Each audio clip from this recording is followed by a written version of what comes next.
हरिओम।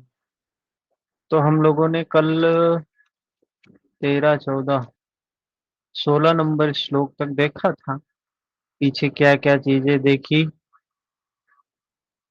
भगवान कृष्ण योगी के बारे में बता रहे हैं, संत के बारे में बता रहे हैं। आवाज कुछ बैक में नॉइस आ रही क्या? हाँ,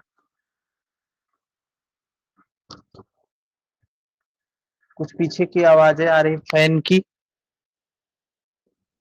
नहीं आ रही है। ठीक है ना? आवाज एकदम स्पष्ट है। हाँ, स्पष्ट है। ठीक है।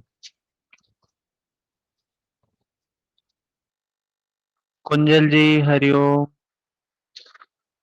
तो हम लोगों ने देखा कि भगवान कृष्ण योगी के लक्षण में बता रहे हैं कि जिसका अंतःकरण ज्ञान से और विज्ञान से तृप्त है, जिसकी स्थिति अचल है, चित्त स्थिर है, चित्त विकारों से रहित है, इंद्रियां नियंत्रण में हैं, इंद्रियां नियंत्रण में हैं, और उस परमात्मा का दर्शन हो गया, उस आत्म दर्शन हो गया। कल हम लोगों ने एक सूत्र देखा था योग सूत्र में, परार्थत्वात स्वार्थ संयमात पुरुष ज्ञानम। उसको पुरुष का ज्ञान हो गया। वह महापुरुष क्या हो गया फिर? समदर्शी हो जाता है, समवर्ती हो जाता है। मतलब उसकी दृष्टि क्या हो जाती है? समान दृष्टि हो जाती है। हर तरफ वो उसी परमात्मा का संचार देखने लगता है।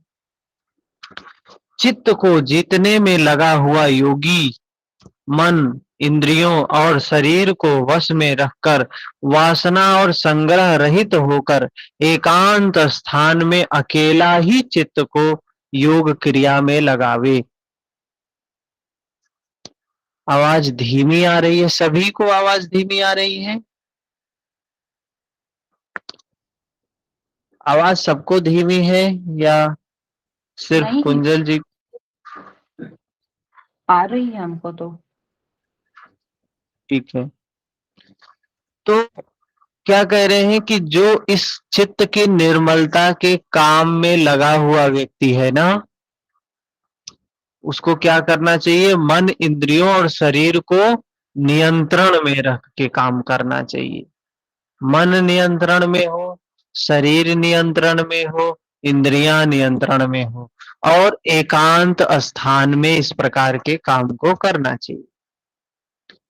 उसके लिए स्थान कैसा हो? तो बताते हैं, आगे बताया स्थान के बारे में कि किस प्रकार का स्थान होना चाहिए।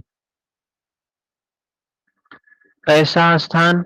तो शुद्ध भूमि हो, मृग छाल साफ सफाई हो वहां पर, और आसन लगा के मृग छाल बिछाकर उस पे ऊनी वस्त्र इत्यादि बिछाकर ही हमको, ये किस लिए करने के लिए बता रहे हैं? आसन करने के लिए बता रहे हैं या प्राणायाम करने के लिए बता रहे हैं? ये स्थान कैसा हो, किस लिए बता रहे हैं यहाँ पर? स्थान का वर्णन तो हठ योग के ग्रंथों में भी मिलता है। सुराज्ये धर्मिके देशे सुभिक्षे निरुपद्रवे धनु प्रमाण पर्यंतम शिलाग्नि जल वर्जिते। हठ योग में भी देखा है आप लोगों ने। और हठ घेरन संहिता में प्राणायाम से पूर्व बताया गया है। क्या ये आसन की बात कर रहे हैं? भगवान कृष्ण आसन की बात कर रहे हैं? सर ध्यान की बात कर रहे हैं। बात तो ध्यान की है, पहले तो आसन की बात की है इन्होंने। आसन कैसा होना चाहिए? बैठने वाला आसन, जिस पर बैठना है ध्यान के लिए। आसन ध्यान की तैयारी है। आसन एक जिस पर हम बैठते हैं, भगवान कृष्ण उसके बारे में भी बता रहे हैं कि जहां भी बैठो शुद्ध भूमि हो, कुशा,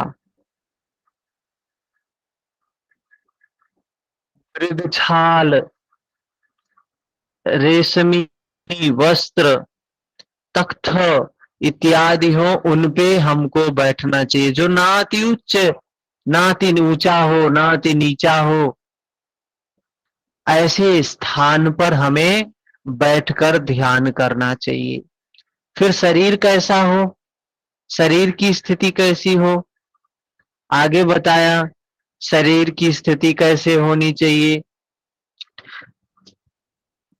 तो इसमें बैठकर एकाग्र चित्त को एकाग्र करके, इंद्रियों को नियंत्रित करके, अंतःकरण को निर्मल करके तब ध्यान में जाया जाता है।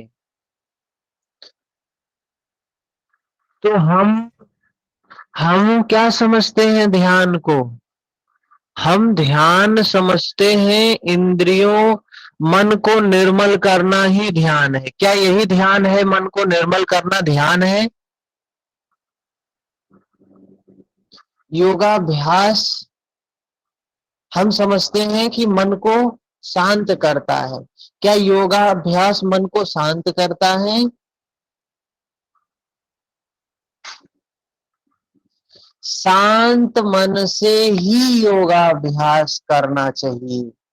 उद्विग्न मन वाला योगाभ्यास कर ही नहीं सकता है। इस देखिए 12 नंबर श्लोक क्या बता रहा है? उस आसन पर बैठकर मन को एकाग्र करके, मन एकाग्र कैसे होगा? वो जो प्राणायाम बताया है, श्वास प्रश्वास, चित्त और इंद्रियों की क्रियाओं में वश में रखते हुए, चित्त की और इंद्रियों की क्रियाओं को वश में रखते हुए अंतःकरण की शुद्धि के लिए योगाभ्यास करें। अंतःकरण की शुद्धि के लिए योगाभ्यास करें। अब बैठने का तरीका बताते हैं, कैसे बैठना है। कैसे बैठना है? तो समम काय शिरो ग्रीवम धारयम चंचलम स्थिरः संप्रेक्ष्य नासिकाग्रम स्वम दिशश्च नवलोकयन्। बैठने का स्थान कैसे बताया है भगवान कृष्ण ने? समम काय, सीधा होना चाहिए, सम होना चाहिए। काया ग्रीवो सिरो। तो भगवान कृष्ण कह रहे हैं, आसन की बात उन्होंने की है, महर्षि पतंजलि ने भी की है, भगवान बुद्ध ने भी की है, लेकिन इनका आसन का स्वरूप क्या है?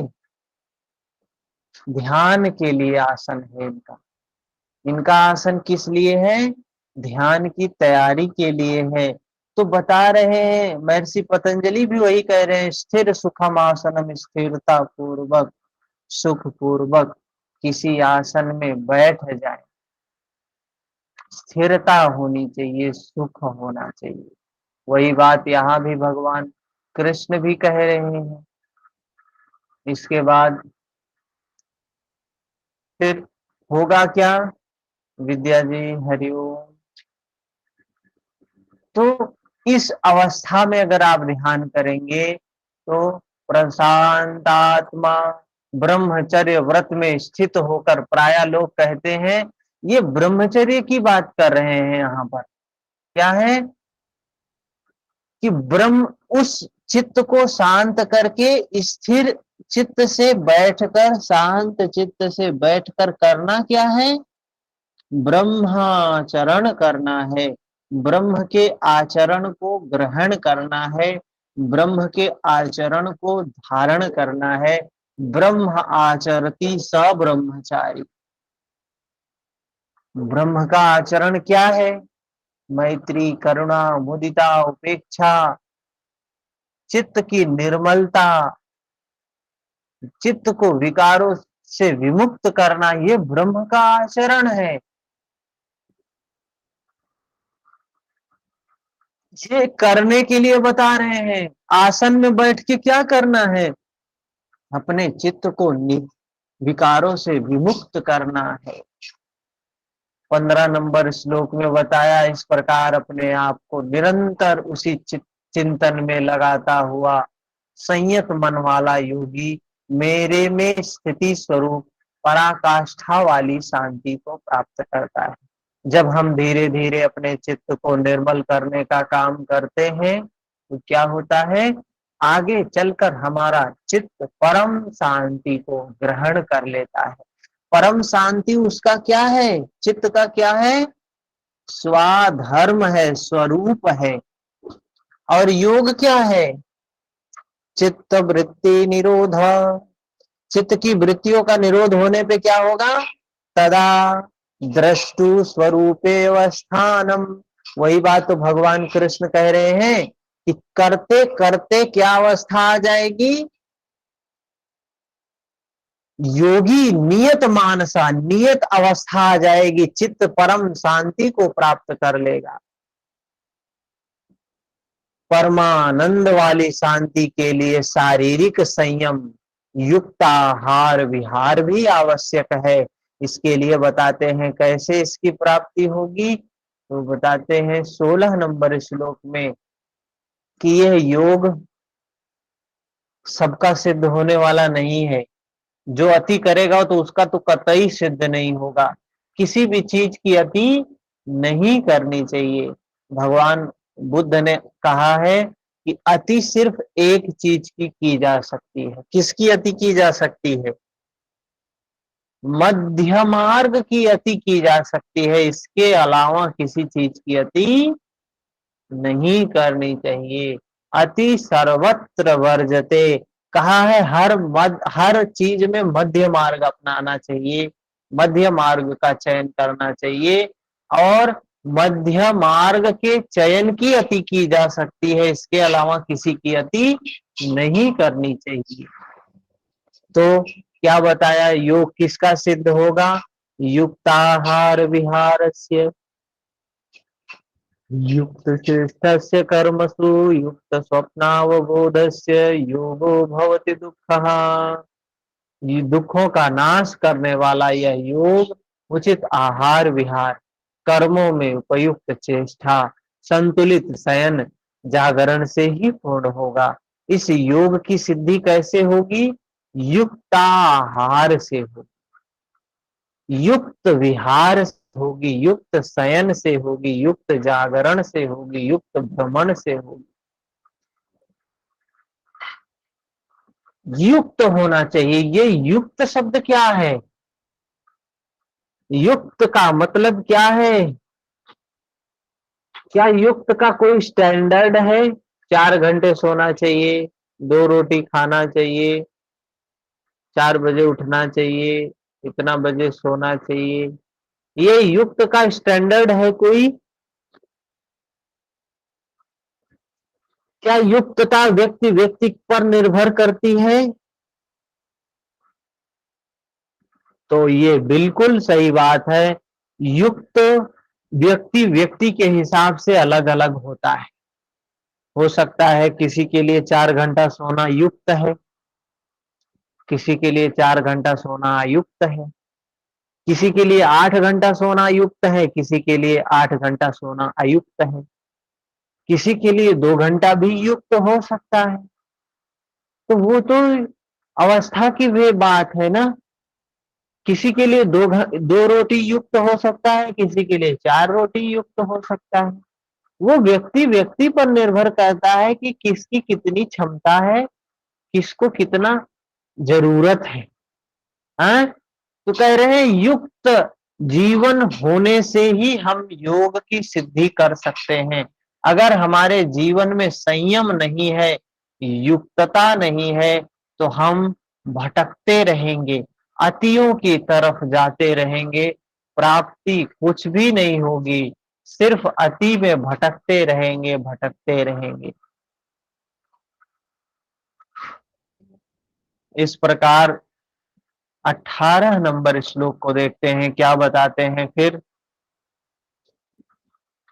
यदा विनियतं चित्तम् आत्मन्येवावतिष्ठते निःस्पृहः सर्वकामेभ्यो युक्ता युक्त्युच्यते तदा। इस प्रकार योग के अभ्यास से विशेष रूप से वश में किया हुआ चित्त जिस काल में परमात्मा में भली प्रकार स्थित हो जाता है, कह रहे हैं जिसने इस प्रकार से युक्त मार्ग को का चयन करके, मतलब क्या कह रहे हैं, युक्त बताया मतलब कि there is no shortcut way to achieve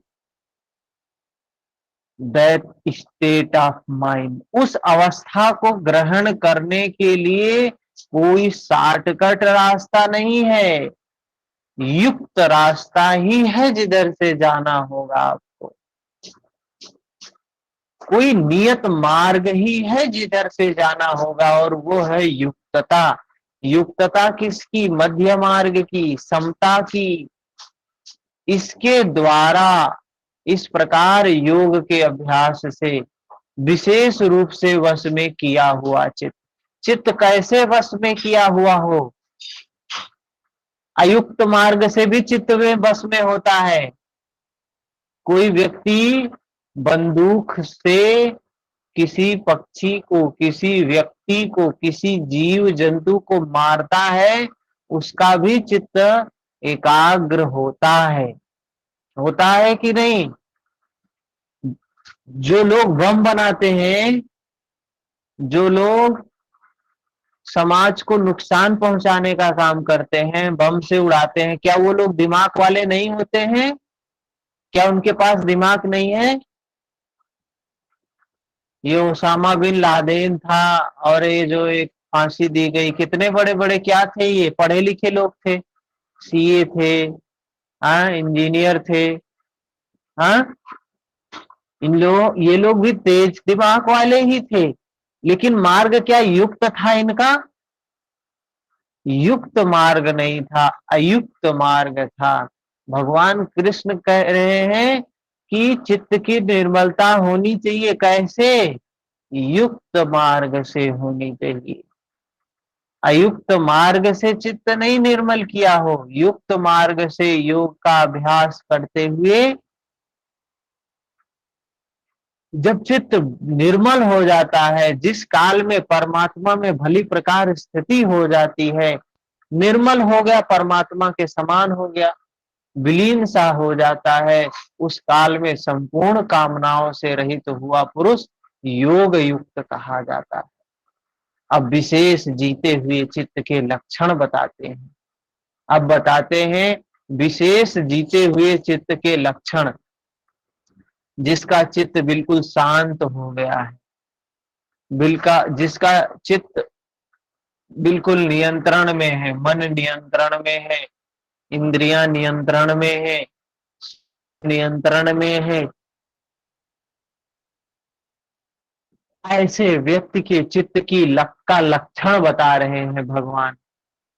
क्या है? 19 नंबर श्लोक में, यथा दीपो निवातो नेगन्ते सोपमा स्मृता योगिनो यतचित्तस्य युञ्जतो योगमात्मनः।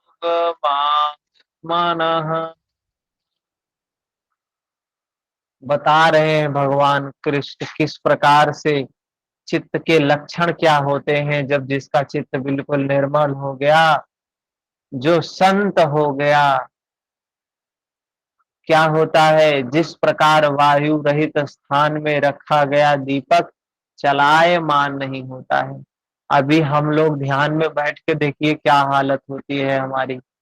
कभी किसने सोचा है चलो थोड़ा देर ध्यान कर ले? सोचा है कभी? जी कभी सर, किसी ने मन और जितना ध्यान क्या करने की कोशिश करते हैं, मन और भटकता है सर। मन यहाँ कह रहे हैं किस प्रकार से हो जाता है, जैसे दीपक, एक कमरे में दीपक रख दिया जाए और जिस जो हर तरफ से बंद हो, तो गुलशन जी मन का क्या हालत है वो तो पता चल जाता है ध्यान में।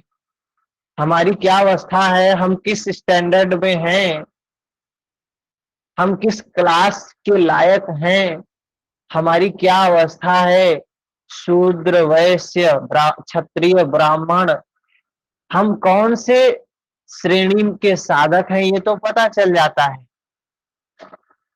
भगवान कह रहे हैं जिसने अपने चित्त को इतना नियंत्रित कर लिया है कि पहले दीपक पहले होता था ना, अभी तो दीपक नहीं होता है।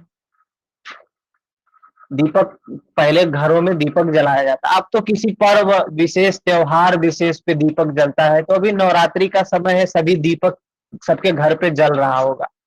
तो हम लोग क्या करते हैं, कांच का वो लगा देते हैं ना, शीशा लगा देते हैं जिससे हवा न लगे, बुझे नहीं।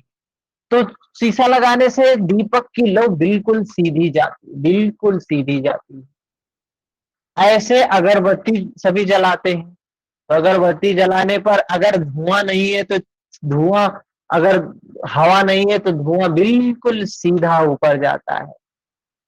यदि वायु में वेग ना हो तो यही हाल योगी के जीते हुए चित्त का उदाहरण है। जिसका चित्त बिल्कुल नियंत्रण में है, तो अभी चित्त भले ही जीत लिया गया है, निरोध हो गया है, किंतु अभी चित्त है। जब निरुद्ध चित्त का विलय हो जाता है तब कौन सी विभूति मिलती है। देखिए विभूति की बात आने वाली है आगे, महर्षि पतंजलि विभूति की बात बता रहे हैं ना। देखेंगे वो सारी विभूतियां यहाँ भी मिलेंगी। भगवान कृष्ण भी उन विभूतियों के बारे में बताते हैं कि जब जिसका चित्त निर्मल हो गया, जिसका चित्त अपने स्वरूप में स्थित हो गया, उस चित्त का स्वरूप क्या है, शांत। और चित्त ने पर धर्म ग्रहण कर लिया है। कौन सा धर्म ग्रहण कर लिया है, चंचलता। और भगवान कृष्ण आगे कहते हैं स्वाधर्म निधनम श्रेया। अरे अपने शांत चित्त में रहकर आप मर जाओ, वो कल्याणकारिणी है। स्वाधर्म निधनम श्रेया, ये श्रेयस्कर कर्म है। पर धर्मो भयावह, ये चंचलता भय देने वाला है। कभी भी दूसरा धर्म अर्थात चित्त का जो पराया धर्म है चंचलता, ये खतरनाक होता है, इसको धारण नहीं करना चाहिए। तो कह रहे हैं जब चित्त बिल्कुल हमारा शांत हो गया, अपने स्वरूप में स्थित हो गया, तो मिलता क्या है, क्या होता है। तो 20 नंबर श्लोक में बता रहे हैं,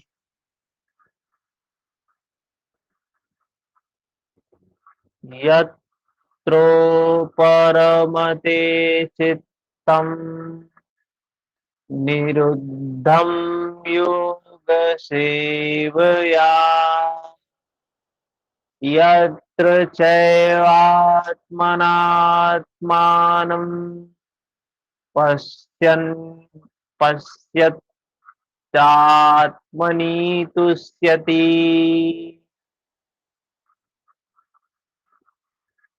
जिस अवस्था में योग के अभ्यास से निरुद्ध हुआ चित्त भी उपराम हो जाता है, विलीन हो जाता है, मिट जाता है, उस अवस्था में आत्मना, अपने आत्मा के द्वारा, आत्मनम परमात्मा को देखता हुआ, आत्मनि एव अपने आत्मा में ही संतुष्ट होता है।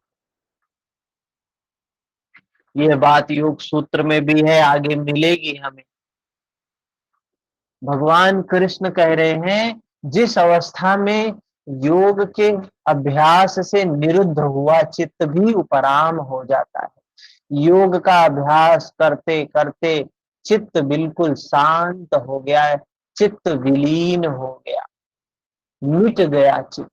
उस अवस्था में आत्मन, जब चित्त मिट गया, घूंघट के पट खोल रे, जब घूंघट को उतारते उतारते, संस्कारों को हटाते हटाते, वृत्तियों का निरोध करते करते, विकारों का समन करते करते, वो अवस्था आ गई कि सारे विकार समाप्त हो गए, सारी वृत्तियां निरुद्ध हो गई।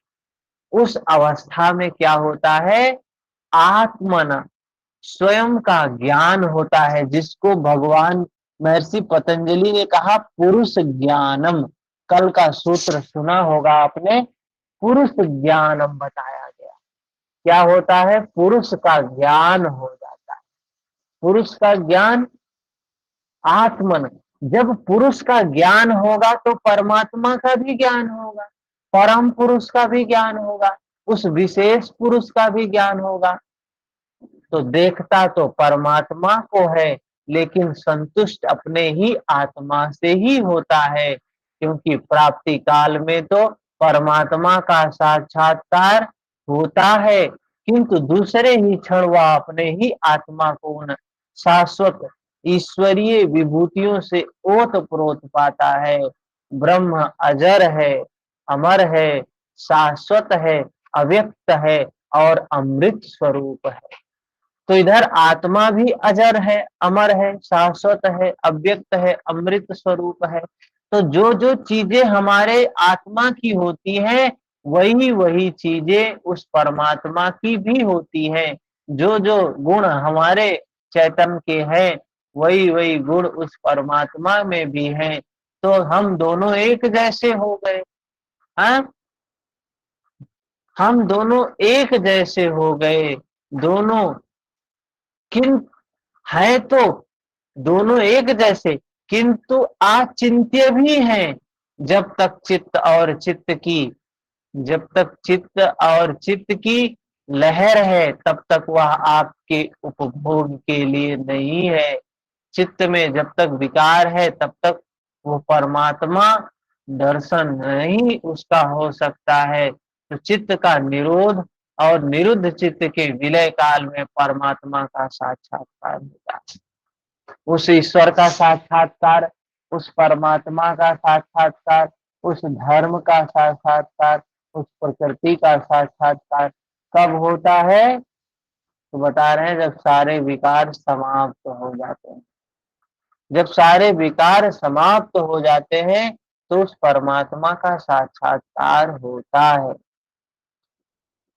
दर्शन के ठीक दूसरे क्षण उन्हीं ईश्वरीय गुण धर्मों से युक्त अपने ही आत्मा को पाता है। फिर दर्शन के बाद देखता है कि उस परमात्मा में जो जो क्षमताएं थी, वही सब शक्ति हमारे भीतर भी है।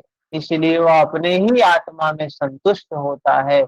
यही उसका स्वरूप है, यही उसका स्वरूप है, यही पराकाष्ठा है। इसी का पूरक अगला श्लोक देखें। इसी का पूरक अगला श्लोक है। क्या कह रहे हैं अगले श्लोक में?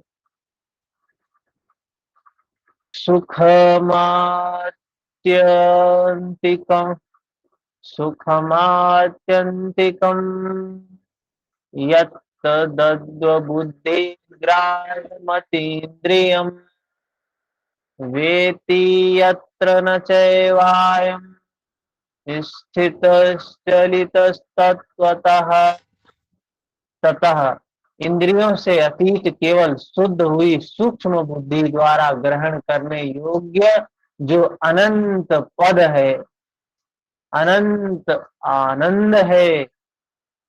करे इंद्रियों से अतीत केवल शुद्ध हुई सूक्ष्म बुद्धि द्वारा ग्रहण करने योग्य जो अनंत आनंद है, उस आनंद का, उस परमानंद का कहते हैं ना, सच्चिदानंद स्वरूपाय। आनंद स्वरूप वह परमात्मा जो है, उसका दर्शन कब होता है? जब हमारा चित्त निर्मल होता है।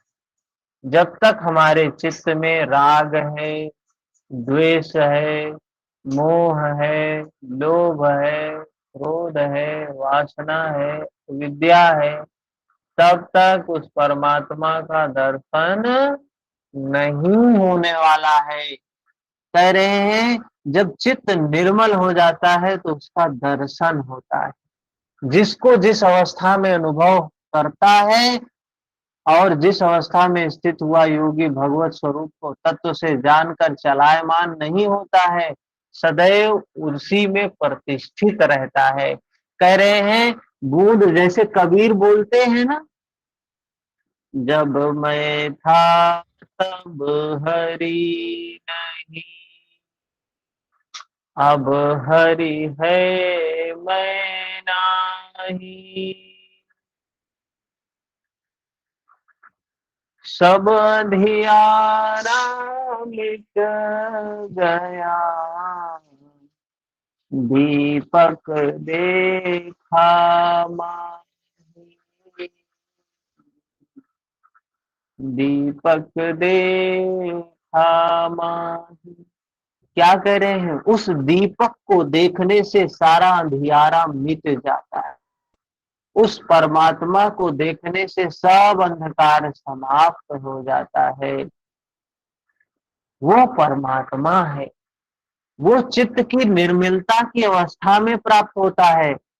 कबीर कह रहे जब मैं था, जब तक विकार था, मैं क्या है, अहम है, अस्मिता है, अविद्या है, राग है, द्वेष है, जब तक ये है तब तक उस परमात्मा का दर्शन नहीं होगा।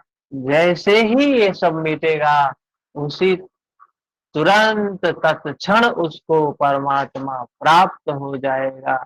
और वो प्राप्ति ऐसे होगी, बूंद समानी समुद्र में असतत खोजी जाए।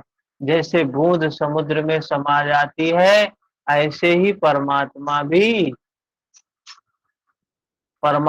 में ये योगी, ये चित्त, ये आत्मा समा जाता है। संपूर्ण ब्रह्मांड एक सा दिखाई देने लगता है। ठीक है, समुद्र भेद नहीं करता है कौन सी नदी का पानी है, गंगा है, सरयू है, जमुना है, सरस्वती है, गोदावरी है, कौन सी नदी का पानी है, कौन स्वच्छ है, कौन स्वच्छ नहीं है, कौन निर्मल है, कौन निर्मल नहीं है। गंगा कदापि भेद नहीं करती है, समुद्र कदापि भेद नहीं करता है। तो कह रहे हैं उसी में प्रतिष्ठित हो जाता है योगी। तथा 22 नंबर श्लोक में क्या कहते हैं, यम लब्ध्वा चापरम लाभम मन्यते नाधिकं ततः यस्मिन् मनि स्थितो न दुःखेन गुरुडापि विचाल्यते। परमेश्वर की प्राप्ति रूपी जिस लाभ को, पराकाष्ठा की शांति को प्राप्त कर, उससे अधिक दूसरा कुछ भी लाभ नहीं मानता। भगवत प्राप्ति जिस अवस्था में स्थित हुआ योगी भारी दुख से भी चलायमान नहीं होता। कह रहे हैं उस अवस्था में कितना बड़ा दुख आ जाए जीवन में, उससे भी प्रभावित नहीं होता है। दुख का उसे भान भी नहीं होता है। क्यों भान नहीं होता है? उसको पता ही नहीं होता है कि हमें दुख है।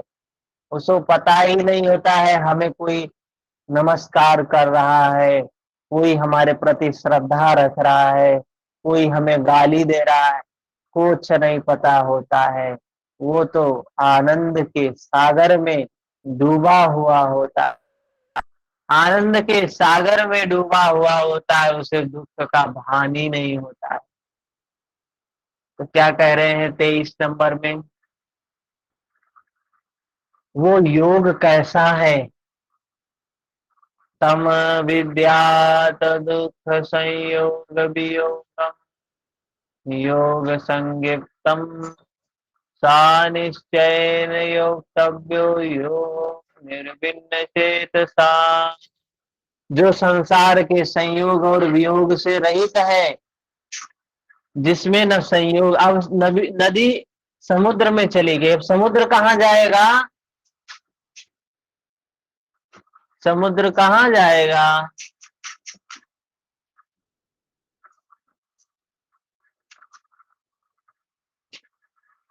समुद्र कहाँ जाएगा? उसमें बाढ़ तो आती नहीं है। कह रहे हैं वो उसका संयोग नहीं होता, उसका किसी से वियोग भी नहीं होता है। जहाँ संयोग है वही वियोग है, जहाँ वियोग है वही संयोग है, दोनों एक दूसरे के पूरक है। जहाँ राग है वही द्वेष है, जहाँ द्वेष है वही राग है, दोनों एक दूसरे के पूरक है। कह रहे हैं जो संसार के संयोग और वियोग से रहित है वही योग है। योग क्या है?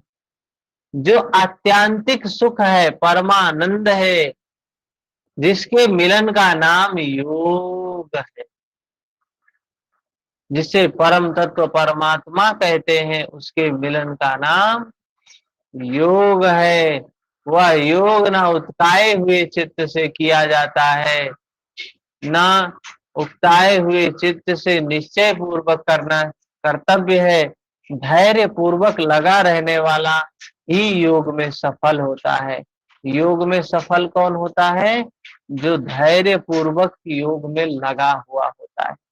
संकल्प प्रभवान कामात् त्यक्त्वा सर्वनाशे सतः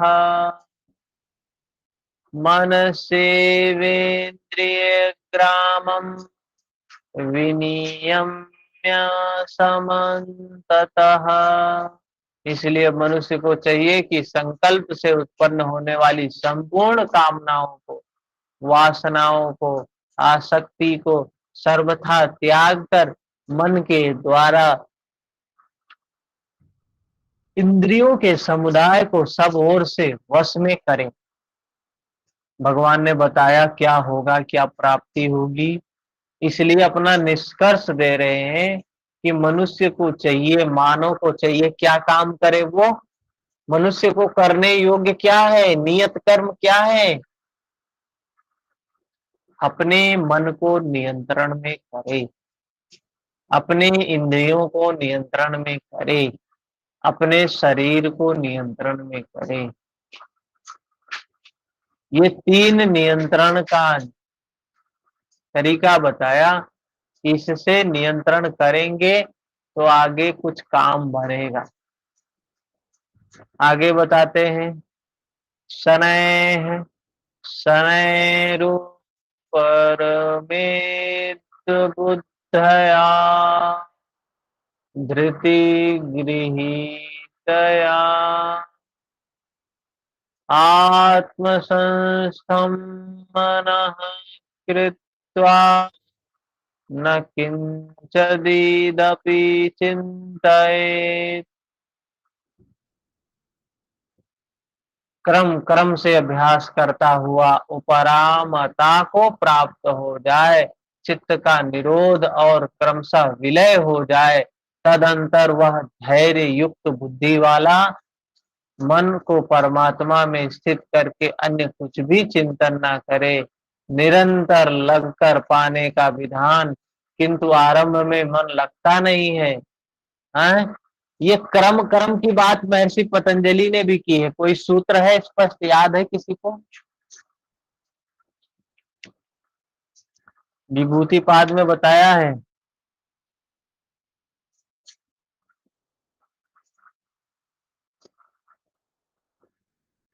क्रमान्यत्वं परिणामान्यत्वे हेतुः 15 नंबर में बताया है। क्रम से ही चीजें होती, बिना क्रम के नहीं होती। क्रम क्रम से ही अभ्यास होता है। तो कह रहे क्रम क्रम से अभ्यास करता हुआ उपरामता को प्राप्त हो जाए, चित्त का निरोध क्रमशः विलय हो जाए, तदंतर वह धैर्य युक्त बुद्धि द्वारा पर मन को परमात्मा में स्थित करके अन्य कुछ भी चिंतन ना करे, निरंतर लगकर पाने का विधान है। किंतु आरंभ में मन लगता नहीं है, इसी पर योगेश्वर श्री कृष्ण कहते हैं, शुरू में मन नहीं लगता है तो क्या करें? उसके लिए कहते हैं, कुछ तरीका बताएंगे।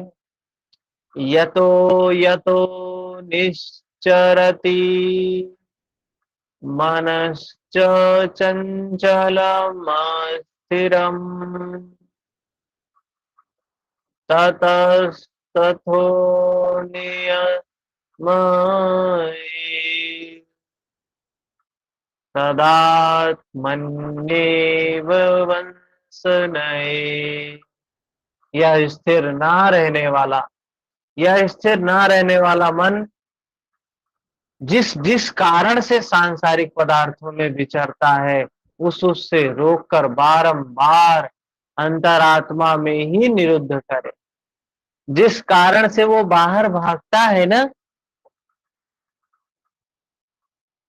जिस कारण से इंद्रियानुमुख होता है, वो विषयानुमुख होता है, उस कारण को कह रहे हैं, उस कारण को रोककर बारंबार बार बार अंतरात्मा में ही निरुद्ध करना चाहिए। प्रायः लोग कहते हैं कि मन जहां भी जाता है जाने दो।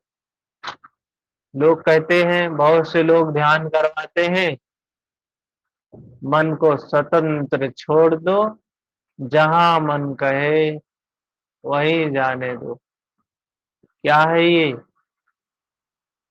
प्रकृति में ही तो जाएगा वो मन, हाँ? और प्रकृति भी उस ब्रह्म के ही अंतर्गत है। ये उदाहरण देते हैं कि मन कहाँ जाएगा? प्रकृति में जाएगा। और ये संपूर्ण प्रकृति ब्रह्ममय है, सर्वम ब्रह्म, अहम ब्रह्म, तत्व त्वमसि ब्रह्म, अहम ब्रह्मास्मि तत्त्वमसि, सर्वम ब्रह्म। ये सब जगत ब्रह्ममय है। तो छोड़ दो मन को, जहां जाना है जाने दो मन को जहां जाना है। तो मन में तो वितर्क ही वितर्क आएंगे, विचार ही विचार आएंगे, हमें समझ में कहाँ आया?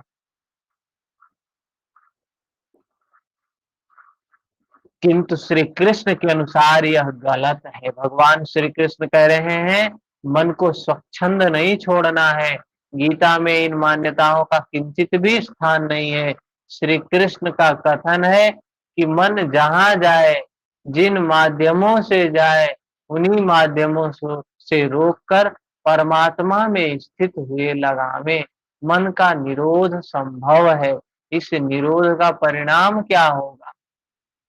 तो बताया, मन का निरोध करना संभव है, मन का निरोध किया जा सकता है। मन के निरोध के लिए काम करना चाहिए हम। ठीक है, चलिए इतना ही करेंगे आज। 15 नंबर है ये, इससे आगे कंटिन्यू 26। कल 16 तक किया था, आज तो 10 श्लोक। बहुत तेज चल रहे हैं हम लोग, बहुत तेज। 10 श्लोक आज कर लिए, 26 तक कल करेंगे आगे। ठीक है, हरिओम। शाम को मिलते हैं योग सूत्र की क्लास में। हरिओम हरिओम